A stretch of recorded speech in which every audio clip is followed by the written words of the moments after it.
بسم اللہ الرحمن الرحیم۔ آج ہم انشاءاللہ عز و جل جمیلہ اور ملیحہ کے درمیان فرق جانیں گے۔ جمیلہ اور ملیحہ کے درمیان کیا فرق ہے؟ جمیلہ اور ملیحہ دونوں کا معنی ہے خوبصورت۔ کیونکہ دونوں مؤنث کے صیغے ہیں تو اس سے مراد خوبصورت لڑکی ہے۔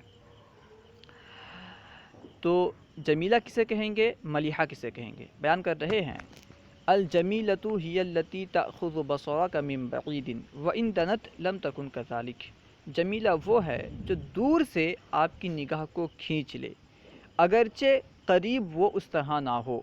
وہ لڑکی جو دور سے خوبصورت نظر آئے چاہے قریب وہ خوبصورت ہو یا نہ ہو اسے جمیلہ کہیں گے۔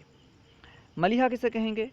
الملیحۃ ہی التی اذا کررت النظر فیہا زادت کا حسنا۔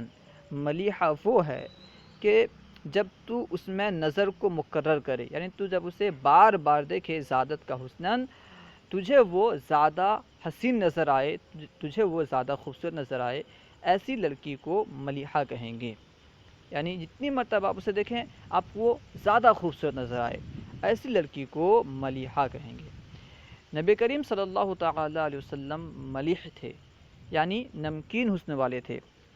آپ صلی اللہ تعالی علیہ وسلم کو کوئی بھی جتنی مرتبہ دیکھتا آپ صلی اللہ تعالی علیہ وسلم اسے اتنے زیادہ حسین نظر آتے، اتنے زیادہ خوبصورت نظر آتے۔ تو آپ صلی اللہ تعالی علیہ وسلم ملیح تھے، یعنی نمکین حسن والے تھے۔ ٹھیک ہے، جمیلہ اور ملیحہ میں کیا فرق ہے؟ جمیلہ اسے کہیں گے جو دور سے خوبصورت نظر آئے چاہے وہ قریب خوبصورت ہو یا نہ ہو، اور ملیحہ اسے کہیں گے کہ جتنی مرتبہ آپ اسے دیکھیں اس کے حسن میں آپ کو اضافہ نظر آئے، اس کا حسن آپ کی نظر میں بڑھتا ہوا نظر آئے، وہ زیادہ آپ کو خوبصورت نظر آئے، اسے ملیحہ کہیں گے۔ اللہ و رسولہ اعلم۔